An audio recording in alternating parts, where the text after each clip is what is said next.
रसिको नमस्कार. या ग्लोबल साहित्य सफरीच्या 35व्या भागात मी आपलं हार्दिक स्वागत करतो. आज मी बोलणार आहे जगप्रसिद्ध झेक लेखक मिलान कुंदेरा याच्याविषयी आणि त्याची ती अतिशय लोकप्रिय आणि जगप्रसिद्ध कादंबरी आहे the unbearable lightness of being या कादंबरीविषयी. विषयाला सुरुवात करण्याच्या आधी नेहमीप्रमाणेच मी आपल्या सर्वांना विनंती करतो की आपण सर्वांनी आमचं जे यूट्यूब चॅनल आहे ग्रंथाली वॉच त्याला सबस्क्राईब करा.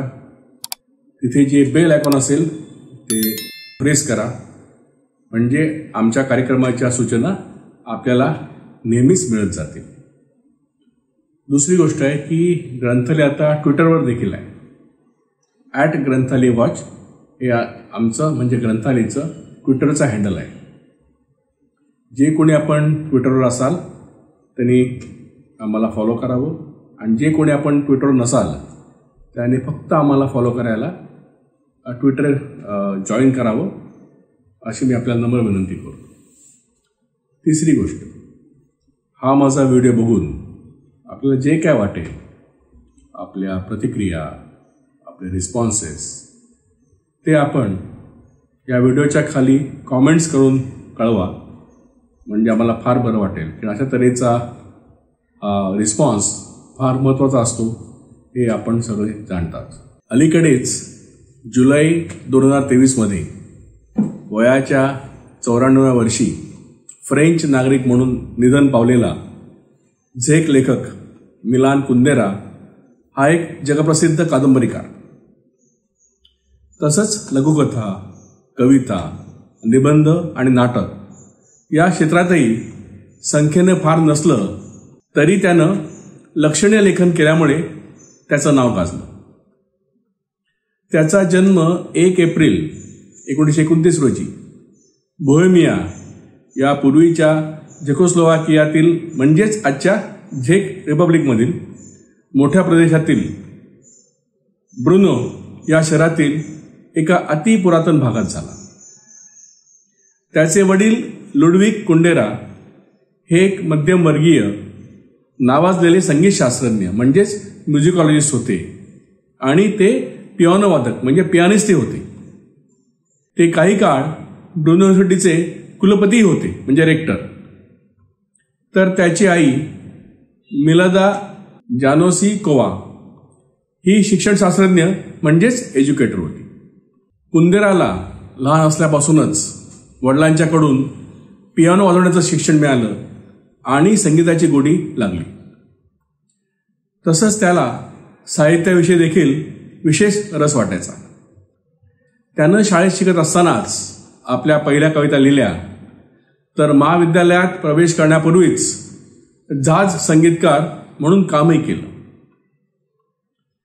याच काळात त्यानं वयाच्या 18व्या वर्षी त्यावेळच्या अनेक बुद्धिमंतांप्रमाणे कम्युनिझमविषयी प्रचंड आकर्षण वाटल्यानं कम्युनिस्ट पक्षात प्रवेश केला. परंतु त्याच्या व्यक्ती स्वातंत्र्यवादाच्या प्रखर भूमिकेमुळे त्याला 2 वर्षातच म्हणजे 1950 साली पक्षातून काढून टाकलं गेलं.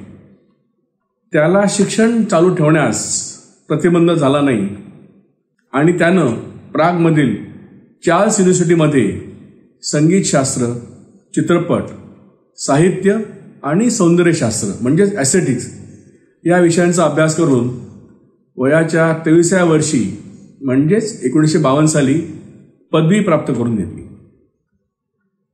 त्याच साली त्याला कम्युनिस्ट पक्षात पुन्हा प्रवेश मिळाला. पदव्युत्तर त्यानं प्रागमधील अकॅडमी ऑफ परफॉर्मिंग आर्ट्स या संस्थेत प्रथम अधिव्याख्याता म्हणजेच लेक्चरर म्हणून आणि नंतर प्राध्यापक म्हणून नोकरी पत्करली. तिथे तो जागतिक साहित्य हा विषय शिकवत असे. तेथील वास्तव्यात त्यानं अनेक कविता, निबंध आणि नाटकं लिहिली आणि अनेक भाषांतरही केली.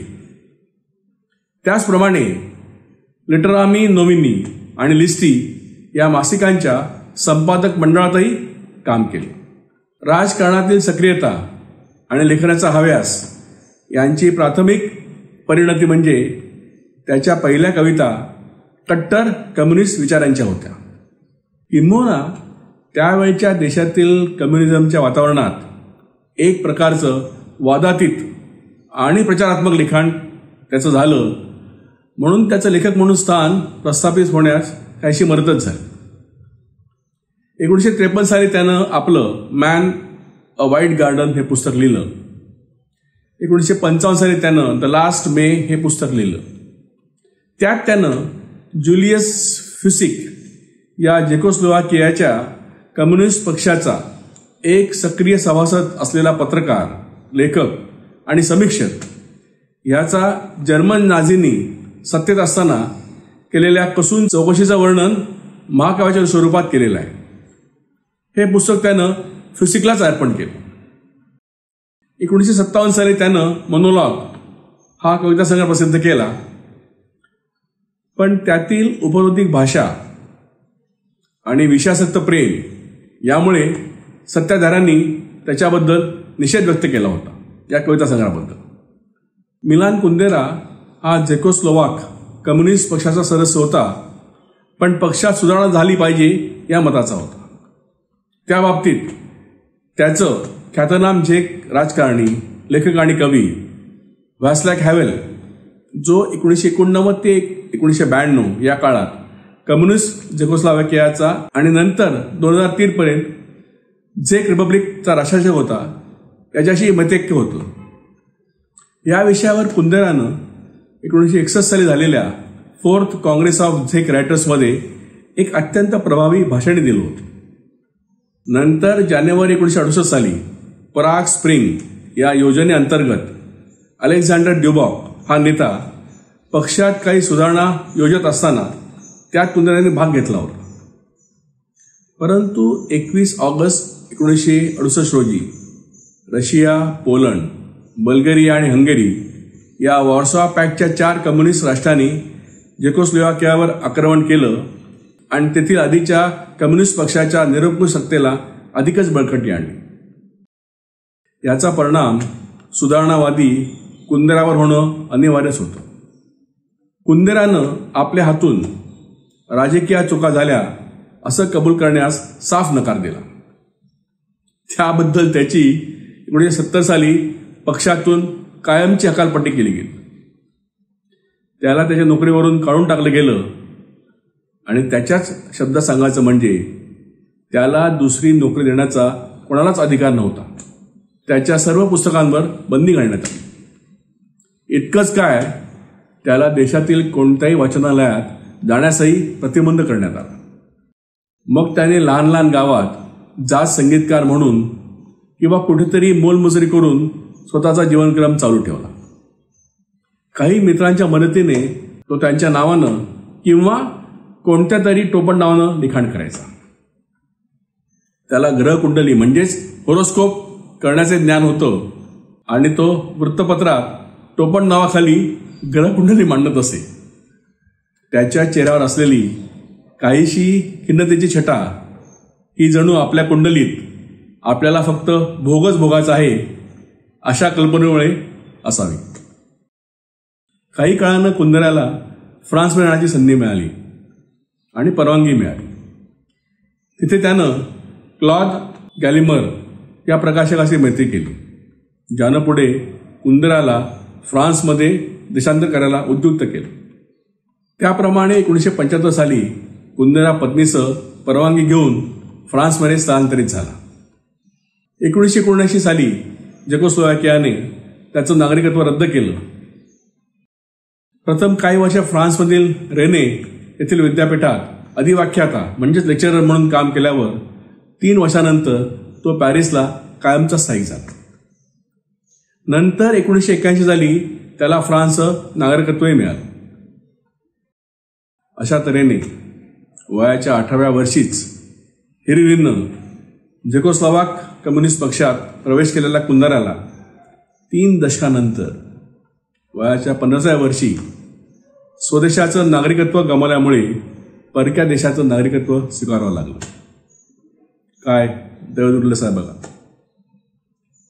या काळात झालेल्या प्रचंड घडामोडींचा त्याच्या लिखाणावर त्या कालखंडातील अनुभवानुसार परिणाम होत जावा हे अपरिहार्यच होतं.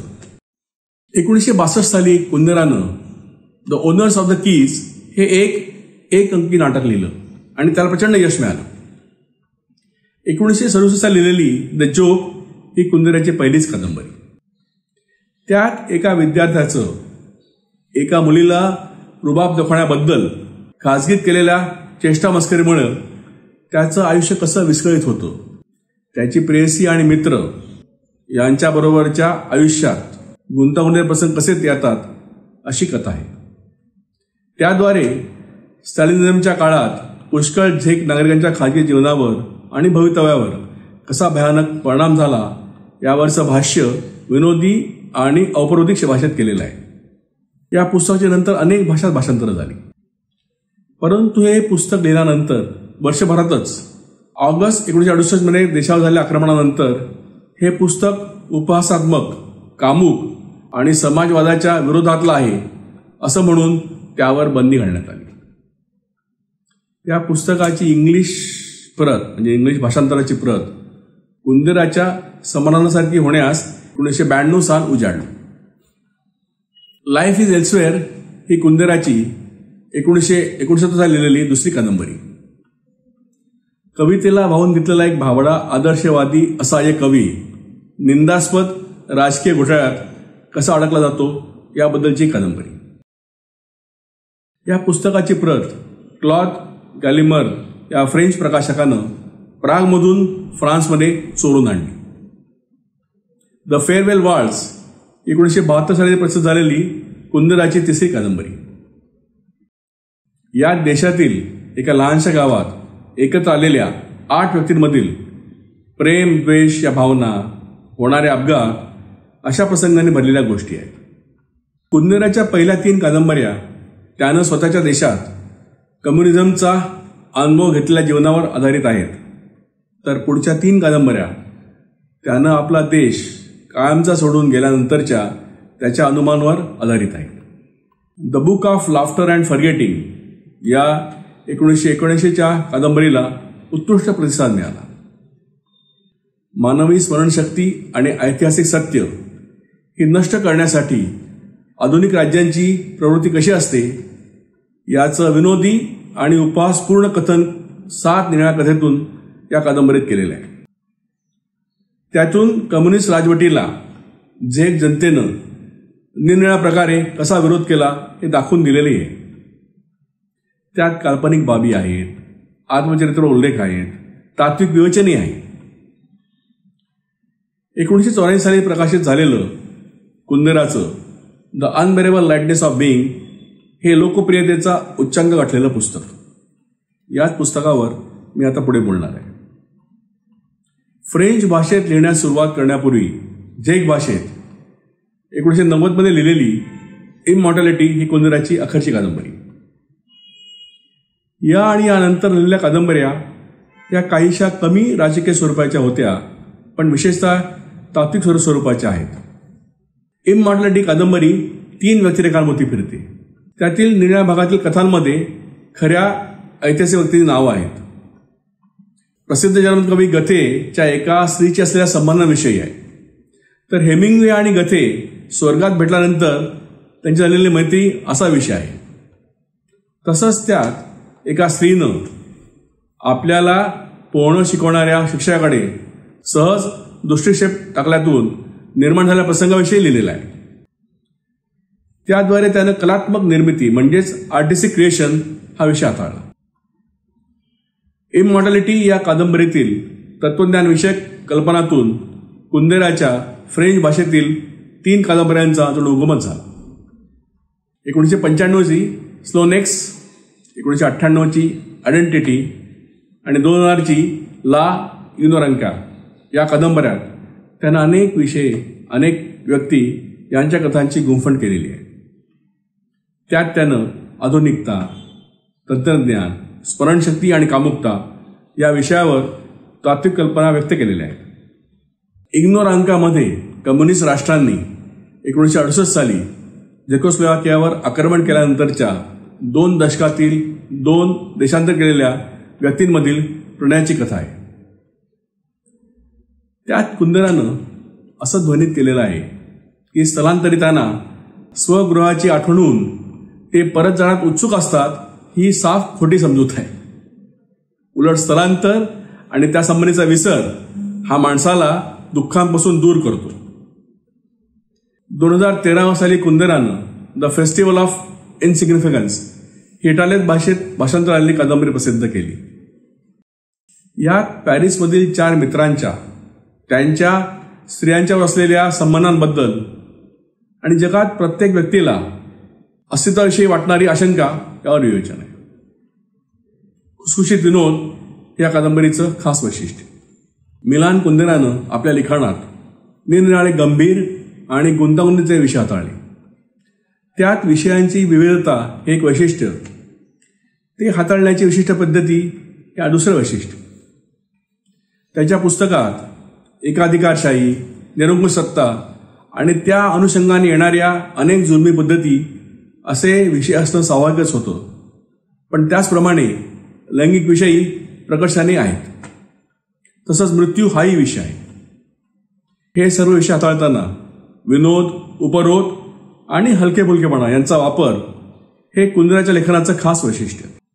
याविषयी पॅरिस रिव्ह्यूमध्ये दिलेल्या एका मुलाखतीत त्यानं म्हटलं होतं, माझी आयुष्यातील एकच महत्त्वाकांक्षा आहे, ती म्हणजे अत्यंत गंभीर स्वरूपाचे प्रश्न आणि अत्यंत हलका फुलका आकृतीबंध म्हणजे फॉर्म यांना एकत्र आणणं. पण हे करताना तो म्हणतो की मी कोणताही संदेश म्हणजे मेसेज देऊ इच्छित नाही. उपरोध हा जर कादंबरीचा आत्मा असेल तर त्या संदेश असूच शकत नाही. कुंदेराच्या स्त्रीविषयक लिखाणाविषयी मात्र निराळी मतं आहेत. युरोपीय कादंबरीकारांच्यावर लिहिलेल्या निबंधांच्या पुस्तकात त्यानं अगाथा ख्रिस्ती व्यतिरिक्त अन्य कोणाही स्त्रीलेखकाचं नाव का घेतलं नाही असा एक आक्षेप आहे. तसंच ब्रिटिश स्त्रीवादी लेखिका जोन स्मिथ हिनं तिच्या मिसोगॅमिक्स या पुस्तकात असं म्हटलेलं आहे की कुंदेराच्या सर्वच लिखाणात स्त्रियांच्या विषयी वैमनस्याची भावना आढळते. त्याच्या कादंबऱ्यातील स्त्रियांच्या व्यक्तिरेखांचं तो अगदी दयामान न ठेवता चित्रण करतो. पण काहींच्या मते कुंदेराच्या पुस्तकातील विधानं जरी लैंगिक प्रभारित म्हणजे सेक्शुअली चार्ज असली ना तरी त्यात स्त्रीद्वेष दिसत नाही. पण त्याचं जगाकडे पाहणं हे फक्त पुरुषी दृष्टिकोनातून आहे की काय अशी शंका मात्र येते. कुंदेराच्या राजकारण आणि लेखन या व्यतिरिक्त त्याच्या खाजगी जीवनाविषयी काही माहिती मी आता सांगतो. कुंदेराचा 2दा विवाह झालेला होता. लोकगीत आणि जाज यांचा संगीतकार पॅवेल हास याची मुलगी ओल्गा हॅसेवा स्मरकोवा ही गायिका त्याची पहिली पत्नी. 1967 साली वयाच्या 38व्या वर्षी त्यानं दुसरं लग्न केलं, ते व्हेरा रानबंकोवा या स्त्रीशी. ती त्याची स्वची आणि भाषांतरकार म्हणून काम करायची. या व्यतिरिक्त तो आणि बाहेरचं जग यांच्यामधील दुवा म्हणून ती काम करायची. मिलान कुंदेरानं वृत्तपत्र, मासिकं यांना कधी जास्ती मुलाखती दिल्या नाहीत. त्याला त्याच्याविषयी गौरवपूर्वक काही बोललेलं देखील आवडत नसे. त्याला प्रसिद्ध फ्रेंच लेखक मोपासाचं the life of a man doesn't belong to the public हे म्हणणं फारच पसंत होतं. त्या दृष्टीने त्याला फ्रान्स हा देश युरोपमधील सर्वात उत्तम देश वाटायचा. वृत्तपत्र माध्यमातून पत्रकार जे लिहितात त्याविषयी कुंदेरा नाराज होता. 1980 साली न्यूयॉर्क टाइम्सशी बोलताना तो असं म्हणाला होता की मला असं दिसतं की जगभर लोक समजून घेण्याआधीच निर्णयाप्रत येणं पसंत करतात, तसंच प्रश्न विचारण्याआधीच उत्तर देणं पसंत करतात. अशा गोंधळलेल्या परिस्थितीमध्ये कादंबरीचा आवाज ऐकू येणं शक्य राहिलेलं नाही. निरंकुश सत्ता असलेल्या जगात कादंबरीला काही स्थान राहिलेलं नाही. मग ती निरंकुशता मार्क्सवर आधारित असो किंवा इस्लामवर आधारित असो किंवा अन्य कशावरही. मिलान कुंदेरा 1950 साली फ्रान्सला कायमचा वास्तव्य करायला गेला. त्यानंतर तो आणि त्याची पत्नी वेरा हे क्वचित वेळा पण अजिबात गाजावाजा न करता झेक रिपब्लिकला जाऊन आले होते. कुंदेरा काहीसा अलिप्त स्वभावाचा होता हे खरं असलं तरी त्यानं आपले जे झेक आणि स्लोवाक मित्र होते त्यांच्याशी संपर्क कायम ठेवला होता. 2018 साली असंच एकदा ते पती पत्नी प्रागला गेले असताना ते पंतप्रधान अँड्रेस बाबिस यांना भेटले. ही भेट म्हणजे मला सन्मान आहे असं पंतप्रधान म्हणाले. त्यानंतर पुढच्याच वर्षी म्हणजे कुंदेराने देश सोडल्यानंतर 40 वर्षांनी आणि त्याच्या वयाच्या 90व्या वर्षी फ्रान्समधील झेक राजदूत पीटर डुलॅक याने कुंदेराला एक पत्र दिलं. त्यात त्याचं झेक नागरिकत्व परत दिल्याचं महत्त्वाचं वृत्त कळवून हे झेक रिपब्लिकमधील सर्वश्रेष्ठ झेक लेखकाचं प्रतिकात्मक परत येणं आहे असा उल्लेख केला होता. कुंदेरानं या कृतीचा आभारी आहे अशा शब्दात आनंदाने स्वीकार केला. मिलान कुंदेराला त्याच्या साहित्य क्षेत्रातील वैशिष्ट्यपूर्ण कामगिरीबद्दल त्याच्या वयाच्या 44व्या वर्षापासून मृत्यूपर्यंत म्हणजेच 50 वर्षांच्या प्रदीर्घ कालखंडात अनेक पुरस्कार आणि मान सन्मान प्राप्त झाले.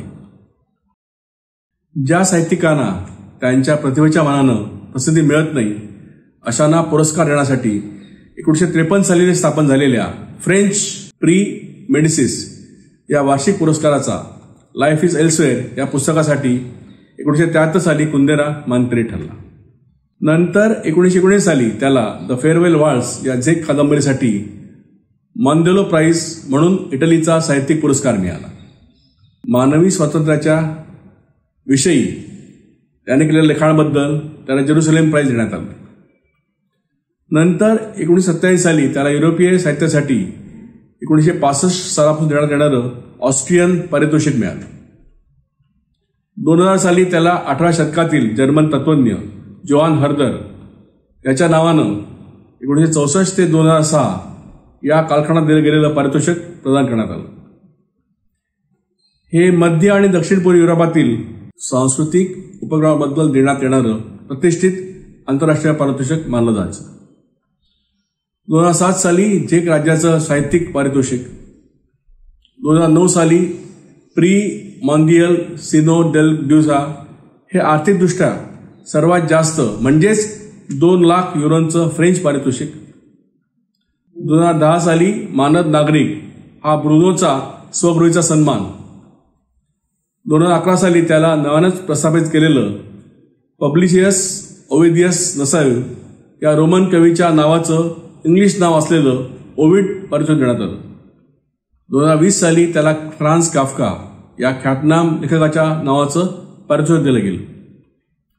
मिलान कुंदेराची नोबेल पारितोषिकासाठी अनेकदा शिफारस झाली होती पण त्याला ते कधी मिळालंच नाही.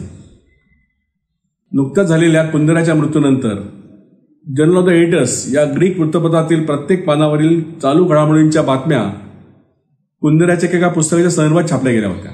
असा हा मिलान कुंदेरा. आता me the unbearable lightness of being या कादंबरीकडे वळतो. साल आहे 1968. टॉमस हा एक अत्यंत कुशल नावाजलेला सर्जन प्रागमध्ये राहत असतो. काही काळापूर्वी त्याचं लग्न झालेलं असतं पण आता मात्र तो एकटाच जणू ब्रह्मचर्यासारखा राहत असतो. त्याच्या पूर्वीच्या बायकोला किंवा त्याला तिच्यापासून झालेल्या लहान मुलाला तो कधी भेटत नाही. त्याला त्याची इच्छाच कधी होत नाही. अनेक बायकांबरोबर त्याची प्रेमप्रकरणं चालूच असतात. त्याचं काम आणि त्याची प्रेमप्रकरणं यात तो पूर्ण गुंतलेला असतो आणि सुखीही असतो. एके दिवशी टॉमस काही कामाकरता एका गावाला जातो. तिथे एका कॅफेमध्ये त्याला तेरेसा ही त्या कॅफेमध्ये काम करणारी एक तरुण मुलगी भेटते. त्यांच्यात थोडं बोलणं चालणं होतं आणि मग टॉमस परत प्रागला जायला निघतो. आश्चर्य म्हणजे तेरेसा देखील त्याच्या मागोमाग प्रागला येते आणि स्वतःला त्याच्याजवळ स्वाधीनच करते अगदी आयुष्यभरासाठी. टॉमस पहिल्यांदा जरा बिचकतो पण त्यालाही तिच्याविषयी आकर्षण वाटत असतंच आणि त्यामुळे तो तिच्यावर राहायला सुरुवात करतो. तेरेसा ही खरं तर एक हुशार मुलगी असते आणि त्या छोट्या गावात ती फारच कष्टप्रद जीवन जगत असते. त्या गावापासून आणि विशेषतः तिच्या असभ्य वल्गर आईपासून स्वतःची सुटका करून घेण्याचं स्वप्न ती सारखीच बघत असते. टॉमस दिसल्याक्षणीच ती तिच्याजवळ प्रेमात पडलेली असते. तो एक बुद्धिजीवी स्वप्नाळू माणूस आहे असा तिचा समज झालेला असतो. ते एकत्र राहायला सुरुवात करतात, पण ते एकत्र राहत असले ना तरी टॉमसची प्रेम प्रकरणं तशी चालू असतात. प्रथम तो ही प्रकरणं तेरेसापासून लपून ठेवतो खरा, पण शेवटी तो त्यांच्याबद्दल तेरेसाला कबुली जबाब देखील देतो. तेव्हा तो तिला सांगतो की त्याचं तिच्यावर खरंच प्रेम आहे आणि त्याची लैंगिकता ही तिच्यावरच्या प्रेमापासून भिन्न आहे, वेगळी आहे. अर्थात तेरेसा त्याच्या सगळ्या प्रेम प्रकरणांकडे तटस्थपणे बघू शकत नाही, साहजिकच आहे. तिला या सगळ्याचा फार मानसिक त्रास होतो. तिला रात्री दुःस्वप्न पडू लागतात, ती झोप जाते आणि आत्महत्येचा विचारही तिच्या मनात घोळू लागतो. शेवटी तेरेसाला खुश करण्यासाठी म्हणून टॉमस याशी लग्न करतो. त्यावेळी तिला तो एक कुत्र्याचं पिल्लू भेट म्हणून देतो. हे पिल्लू म्हणजे एक कुत्री असते. बऱ्याच विचारांती टॉमस आणि तेरेसा या कुत्रीचं कॅरेनिन असं पुढची नाव ठेवतात. जगप्रसिद्ध रशियन लेखक लिओ टॉल्स्टॉय याच्या गाजलेल्या ॲना कॅरेनिना या कादंबरीतल्या नायिकेच्या नवऱ्याचं नाव असतं कॅरेनिन. त्यावरून ते दोघे हे नाव ठेवतात. टॉमसच्या अनेक प्रेयसींशी ते संबंध कायम असतात. या टॉमसची खास प्रेयसी असते सबीना नावाची तरुण सुंदर मुलगी. सबीना एक चांगली चित्रकार असते, पण ती अतिशय बेपर्वा असते, बिनधास्त. सबीनाची आणि तेरेसाची गाठ पडते. तिच्याविषयी दूषित पूर्वग्रह असतानाही तेरेसाला सबीनाचा मोकळेपणा आणि स्वच्छंदीपणा भावतो. त्या दोघींमध्ये मैत्रीचे संबंध प्रस्थापित होतात. इतकं की सबीना तेरेसाला छायाचित्रकार म्हणून नोकरी मिळवून देते. हे सगळं असं असून देखील ना तेरेसाला सबीनाविषयीचा वाटणारा मत्सर जराही कमी होत नाही. त्याच वर्षी चेकोस्लोवाकियावर सोव्हिएत रशिया आक्रमण करते आणि आपली सत्ता प्रस्थापित करते. टॉमसनं पूर्वी कम्युनिस्टांविरुद्ध एक लेख लिहिला असतो. त्याला त्याचे मित्रगण चेकोस्लोवाकिया सोडायला सांगतात.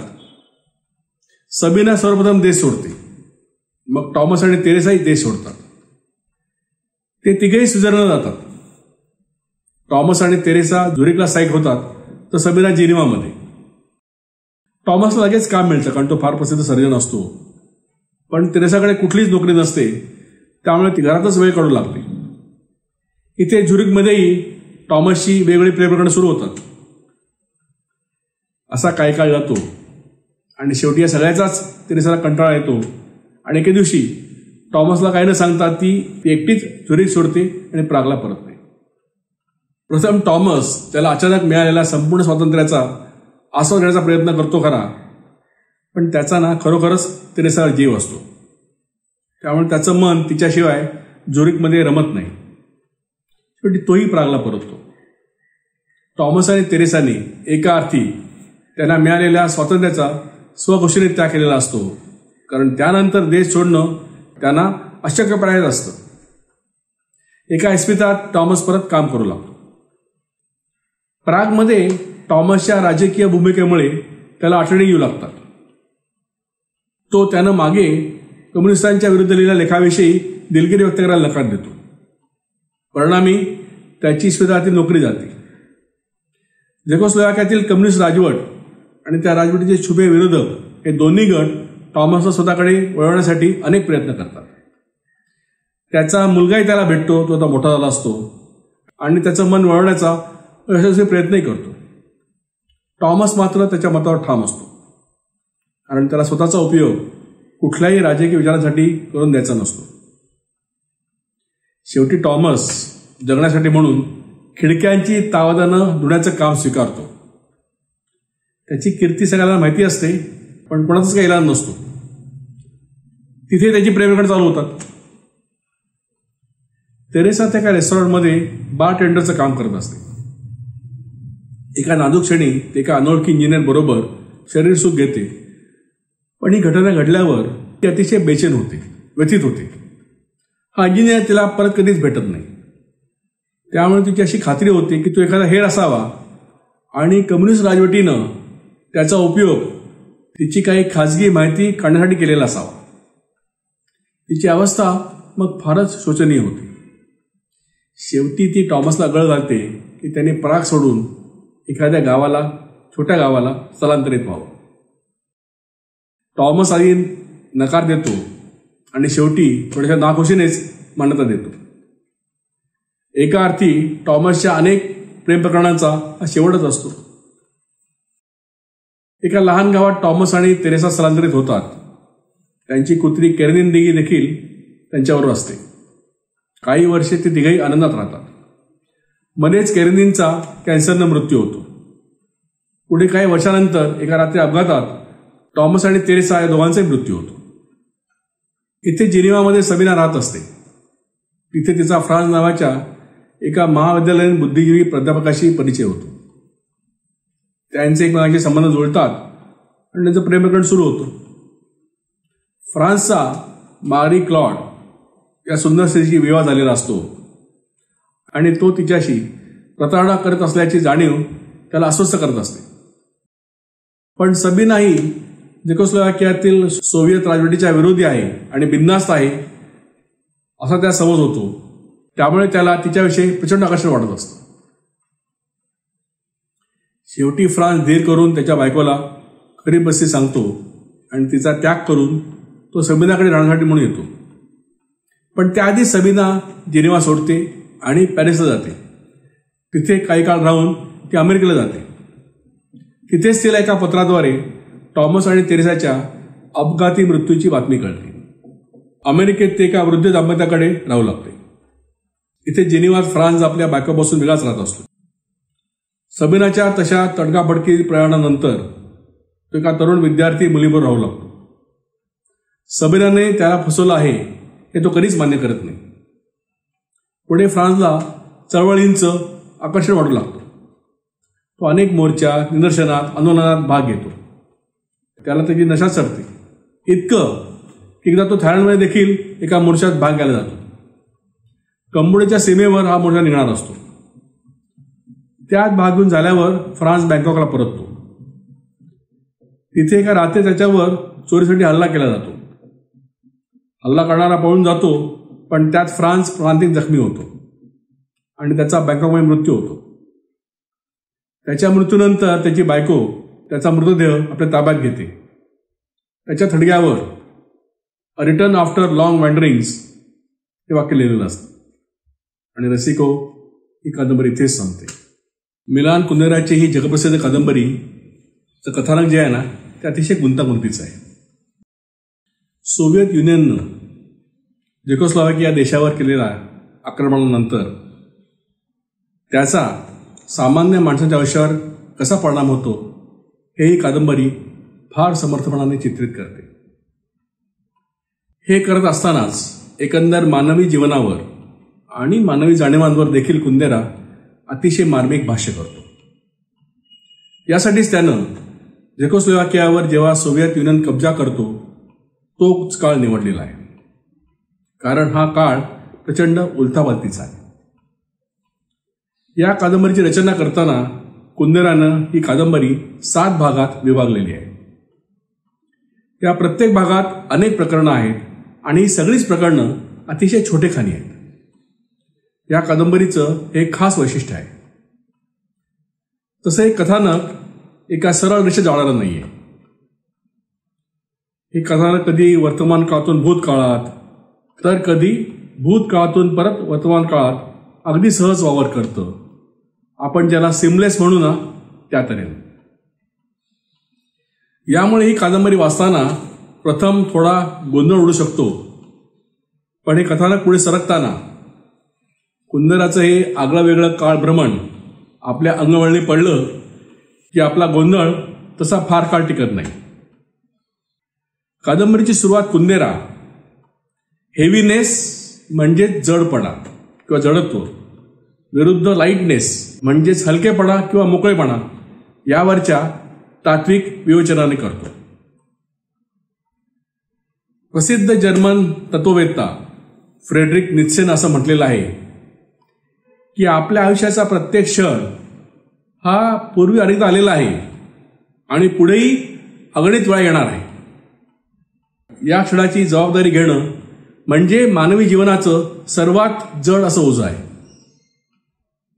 या उलट पार्मेनिदस या ग्रीक तत्वज्ञांनी असं म्हटलेलं आहे की माणसाची ओझ्यापासून सुटका झाली तर तो खरोखर मुक्त आनंदी जीवन जगू शकतो. यालाच त्याने लाईटनेस किंवा लाईट म्हणजे हलकेपणा अशी संज्ञा वापरलेली आहे. माणसाच्या जीवनाचा अर्थ लावायचा असेल तर हेवीनेस म्हणजे जडपणा किंवा जडत्व आणि लाईटनेस म्हणजे हलकेपणा मोकळेपणा यांच्यातला विरोधाभास समजून घेतानाच त्याचं योग्य मूल्यमापनही केलं पाहिजे असा कुंदेराचा सूर आहे. आणि मग या कथेची सुरुवात होते. ही कथा आपल्यासमोर उलगडत जाताना हा तात्विक विरोधाभास या कादंबरीच्या मुळाशी असल्याचं आपल्याला सतत जाणवत राहतं. आणि अशी ही नाळ घट्ट करण्यात कुंदेराच्या सामर्थ्यवान लेखणीचं मोठंच योगदान आहे. ही कथा कथन करतो आहे एका अर्थी सर्वशक्तिमान असलेला एक निनावी निवेदक.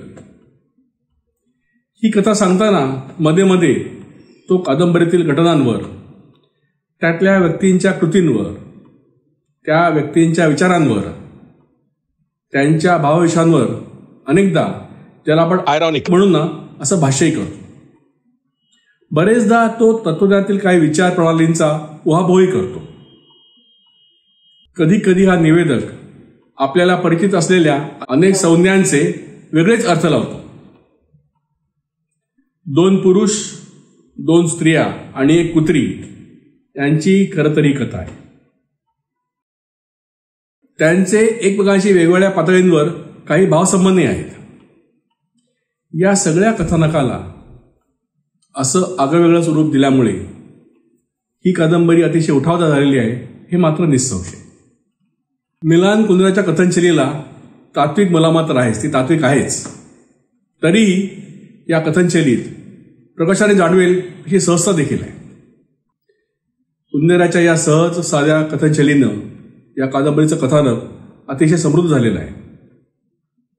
या संबंध कादंबरीत कुंदेराच्या कथनशैलीनं एकच बाज कायम राखलेला आहे आणि यामुळेच या कादंबरीच्या तळाशी असणारा तत्वज्ञानी सूर आणखीनच ठळक झालेला आहे. मानवाच्या जीवनाची सतत असणारी अनिश्चितता आपल्यासमोर अत्यंत प्रखरपणे मांडणारी कुंदेराची कथनशैली मूलतः औपरोधिक किंवा उपासात्मक अशीच आहे. आणि मला वाटतं यामुळेच ही कादंबरी अतिशय वाचनीय झालेली आहे. ही कादंबरी एक निनावी निवेदक आपल्यासमोर मांडतो आहे हे मी आपल्याला आत्ता सांगितलेलंच आहे. पण कुंदेराच्या प्रतिभेचं असामान्य सामर्थ्य असं की हा निवेदक केवळ कथा सांगणारा असा राहत नाही, तर तो या कथेतील एक व्यक्तीच बनतो. यामुळेच कदाचित त्याच्या कथनाला एक ऑथेंटिसिटी म्हणजेच सत्यता आलेली आहे. या सत्यतेमुळे या सगळ्याच कथानकाला एक वेगळंच रूप आलेलं आहे आणि या कादंबरीला एक वेगळीच उंची प्राप्त झालेली. या कथानकाचा कालखंड तसा मर्यादितच आहे, पण तरी यातल्या प्रमुख व्यक्तिरेखांच्या जीवनात इतक्या घटना घडतात की आपल्याला हा कालखंड बराच मोठा असल्यासारखं वाटतं. कधी भूतकाळात, कधी वर्तमान काळात घडणाऱ्या या कथानकाचा वेग चांगला असला तरी कुंदेराच्या लेखणीच्या ताकदीमुळे हा वेग आपल्याला अतिशय संयत वाटतो. घडत असलेल्या घटनाक्रमात मधून कथा निवेदकाच्या तात्विक टिप्पणी असल्यामुळे असा परिणाम होत असावा. कुंदेराने सबंध कादंबरीभर कथानकाचा वेग समान ठेवला आहे. कुठल्याही काळात, त्यामुळे देखील असा प्रभाव पडला असणं शक्य आहे. मिलान कुंदेराच्या भाषेला जरी तात्विक बाज असला ना, तरी त्यात विलक्षण सहजता देखील आहे. अनेक कठीण तात्विक संकल्पनांवर या कादंबरीत भाष्य आहे, त्यावर गहन विचारमंथन आहे. तरी या सगळ्या संकल्पना आणि त्यावरच्या वेगवेगळ्या विचारप्रवाहांचे आकलन आपल्याला विनाशास होते. याचे कारण म्हणजे कुंदेराची भाषा. तिचा कल तात्विक असणं अगदी स्वाभाविक आहे. एका अर्थी तोच या भाषेचा गाभा आहे, पण या भाषेत कवित्व देखील आहे आणि त्यामुळेच तात्विक विचारमंथनाने भरलेली कादंबरी आपल्याला गुंगवून ठेवण्यात फार सफल होते. कुंदेराची भाषा ओघवती तर आहेच. मानवी जीवनाच्या एकंदर अवस्थेविषयी मार्मिक भाष्य करणारी अनेक वाक्य या कादंबरीत आपल्याला सापडतात. त्याचप्रमाणे ही एक वेगळी प्रेमकथा असल्यामुळे प्रेम या कल्पनेवर, प्रेम भावनांच्या विविध छटांवर अतिशय नेमक्या टिप्पणी या कादंबरीत सापडतात. तसंच लैंगिकता हा या कादंबरीचा विषय आहे आणि त्यावरही अनेक टिप्पणी आपल्याला या कादंबरीत मिळतात. ही काय उदाहरणं बघा. The heaviest of burdens is therefore simultaneously an image of life's most intense fulfillment. The heavier the burden, the closer our lives come to the earth, the more real and truthful they become. बघा ना, यात मांडलेला विचार साधा तर मुळीच नाही, पण तो समजायला तशी अडचण फार येत नाही, कारण कुंदेरानं तो इतक्या सहजरीतीने मांडलेला आहे म्हणून. किंवा हे बघा, we can never know what to want, because living only one life, we can neither compare it with our previous lives nor perfect it in our lives to come. ही संकल्पना इतकी मूलभूत आहे ना, तरी ती आपल्याला कळू शकते, निदान तिचा आपण अंदाज तरी करू शकतो, हे कुंदेराच्या भाषेमुळेच. किंवा हे बघा, loves are like empires.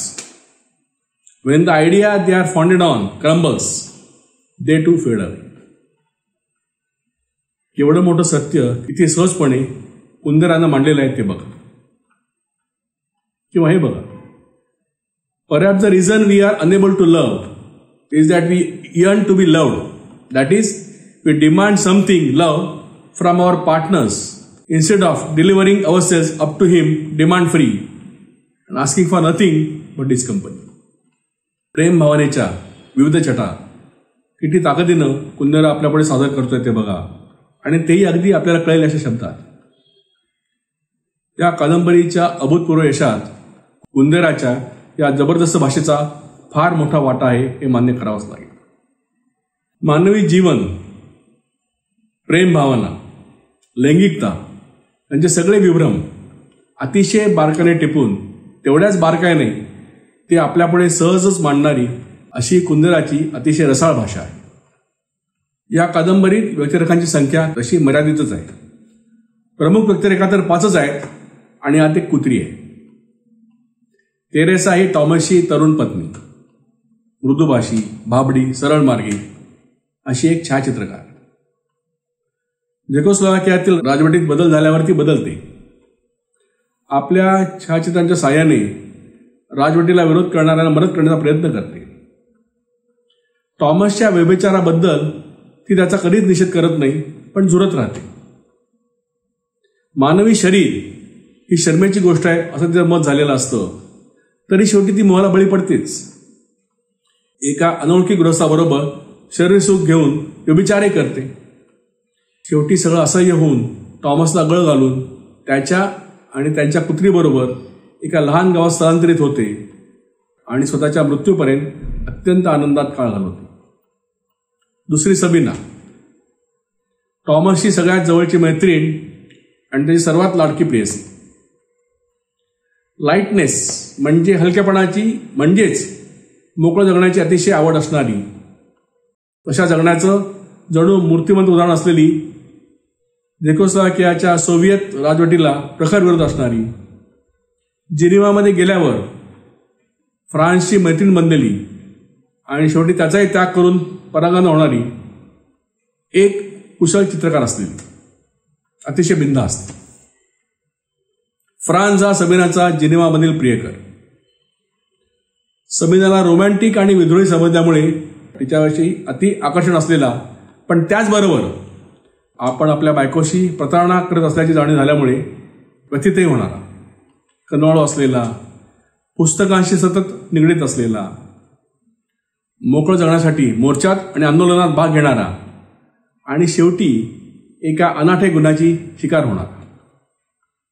कॅरेनिन he Thomas आणि तेरेसाची कुत्री. तिचं नाव मात्र पुरुषी आहे आणि ते म्हणजे ॲना कॅरेनिनच्या नवऱ्याचं. कॅरेनिनला कुठलाही बदलाबद्दल तिटकारा असतो. टॉमस आणि तेरेसा गावाकडे राहायला लागल्यावर ती खुश होते, कारण ते दोघेही तिच्याकडे जास्त लक्ष देतात. मेफिस्तो या डुकराशी तिथे मैत्री करणारी, शेवटी कॅन्सरनं मरणारी आणि आपल्या मृत्यूशय्येवर टॉमस आणि तेरेसा यांना एकत्र आणणारी. आणि शेवटी आपला कथानायक टॉमस, एक नामवंत कुशल सर्जन आणि बुद्धिवादी असलेला, प्रेम आणि लैंगिकता या दोन भिन्न गोष्टी मानणारा, अनेक प्रेयसी असणारा, पण आपल्या बायकोवर म्हणजेच तेरेसावर मनापासून प्रेम करणारा आणि यात कुठलाही विरोधाभास नाही असं ठाम मानणारा, मोकळं स्वच्छंदी जीवन जगणारा, पण आपल्या तत्वांशी विचारांशी निष्ठावंत असलेला, त्यासाठी कुठली किंमत द्यायला तयार असणारा आणि शेवटी सगळ्याचा त्याग करून एका लहान गावात तेरेसाशी अत्यंत सुखी संसार करणारा, अगदी त्याच्या मृत्यूपर्यंत. या कादंबरीत आणखीन काही व्यक्तिरेखा आहेत. सिमोना टॉमसचा पहिल्या बायकोपासून झालेला मुलगा आहे, फ्रान्सची बायको आहे, तेरेसा ज्याच्याबरोबर एकदाच शरीरसुख घेते तो अनोळखी माणूस आहे, इत्यादी. या कादंबरीच्या कथानकातल्या या सगळ्याच व्यक्तिरेखा कुंदेरानं अतिशय सामर्थ्याने चितारलेल्या आहेत. त्यांच्या वेगवेगळ्या भावविश्वात आपल्याला गुंतवण्याचं अवघड कामही कुंदेरानं आपल्या लेखन सामर्थ्याने विनाशास केलेलं आहे. या सगळ्याच व्यक्तींच्या जीवनाविषयीच्या अपेक्षा आणि कल्पना वेगवेगळ्या आहेत आणि कुंदेरानं आपल्यासमोर त्याचे ठळकपणे मांडलेले आहे. या कादंबरीत संवाद तसे कमीच आहेत, पण या कथानकाचा निनावी निवेदक आपल्याशी जो सतत संवाद साधतो ना, तो फारच वैशिष्ट्यपूर्ण आहे. त्यानं कादंबरीला वेगळाच उठाव मिळालेला आहे. रसिको, मानवी आयुष्य म्हणजे नक्की काय आहे आणि ते कसं आहे, हा प्रश्न मानवाला अनादिकालापासून पडलेला आहे. त्यावर अनेक वेगवेगळे विचारप्रवाह आहेत, अनेक वेगवेगळ्या संकल्पना मांडल्या गेलेल्या आहेत. मानवाच्या आयुष्यात घडणारी प्रत्येक घटना आधी घडलेली आहे आणि पुढेही ती अगणित वेळा तशीच घडणार आहे, अशी एक संकल्पना आहे. आपल्या संस्कृतीत देखील ही संकल्पना मांडली गेलेली आहे. भगवान श्रीकृष्णानेही भगवद्गीतेत ही संकल्पना मांडली आहेच की. मिलान कुंदेराची जबरदस्त कादंबरी या अगणित वेळेला कुठल्या घटनेची पुनरावृत्ती होणाऱ्या संकल्पनेला म्हणजेच एटर्नल रिकरन्सला छेद देणारी आहे. कुंदेरा असं सांगतो आहे की प्रत्येक माणसाला फक्त एकच आयुष्य आहे आणि त्यात जे घडतं ते एकदाच घडतं, परत कधीच नाही, म्हणजेच लाईटनेस ऑफ बीइंग. टॉमस आणि सबिना हे या लाईटनेसची उदाहरणं आहेत, तर तेरेसाचं आयुष्य हे हेवीनेसचं उदाहरण आहे. एक घटना जर परत परत घडत असेल तर ते मानवी आयुष्याचं सर्वात जड ओझं बनतं, असं कुंदेरा आपल्याला सांगतोय. जर एटर्नल रिकरन्स अशक्य असेल तर मग माणसावर कुठलंच ओझं कधीच नाही आणि माणूस हा हवेपेक्षाही हलका होईल, म्हणजेच तसं आयुष्य जगेल. जे परत परत होत नाही त्याचा एक्झिस्टन्स म्हणजे त्याचं असणं हेही क्षणभंगूर असतं आणि मग त्या आयुष्याला, त्यातल्या कुठल्याच निर्णयाला काहीच किंमत नसते. त्यामुळे असं आयुष्य आपल्याला कधीच जखडून ठेवू शकत नाही, म्हणजेच त्यात मोकळेपणा, हलकेपणा, लाईटनेस असतो. पण याचबरोबर आपल्या आयुष्याचं नगण्य असणं हे असे तर असतंच, म्हणूनच the unbearable lightness of being. अशा या कठीण तत्वज्ञानी संकल्पनेचं मिलान कुंदेरानं या असामान्य कादंबरीच्या द्वारे इतक्या सहजतेने विवेचन केलेलं आहे की त्याला खरोखरीच तोड नाही. कुंदेराच्या असाधारण प्रतिभेतून साकार झालेल्या या कादंबरीत आपल्याला अंतर्मुख करण्याची विलक्षण ताकद आहे हे मात्र खरं. द अनमेरेबल लाईटनेस ऑफ बिईंग कादंबरी झेकोस्लोवाकियाच्या बाहेर प्रसिद्ध झाली 1984 मध्ये, पण कुंदेराच्या मायदेशात प्रसिद्ध झाली 1985 मध्ये. तिचं फ्रेंच भाषांतर पहिल्यांदा प्रसिद्ध झालं. ही कादंबरी जगात फारच गाजली. मिलान कुंदेराच्या सर्वोत्तम निर्मितीत या कादंबरीची गणना केली जाते. या कादंबरीवर आधारित 1988 साली हॉलिवूडमध्ये एका चित्रपटाची निर्मिती केली गेली, पण हा चित्रपट कुंदेराला फारसा पसंत पडला नाही. प्रेम आणि लैंगिकता या विषयांना केंद्रस्थानी ठेवून लिहिलेल्या मिलान कुंदेराच्या कलाकृतीत मानवी जीवनाच्या एकंदर अवस्थेचा एका तत्वज्ञानी संकल्पनेच्या आधारे जो गहन उहापोह केलेला आहे तो इतका मूलगामी आहे की आपण स्थिमीतच होऊन जातो. जागतिक साहित्यात या कादंबरीची गणना क्लासिकमध्ये केली जाते, यात आश्चर्य काहीच नाही.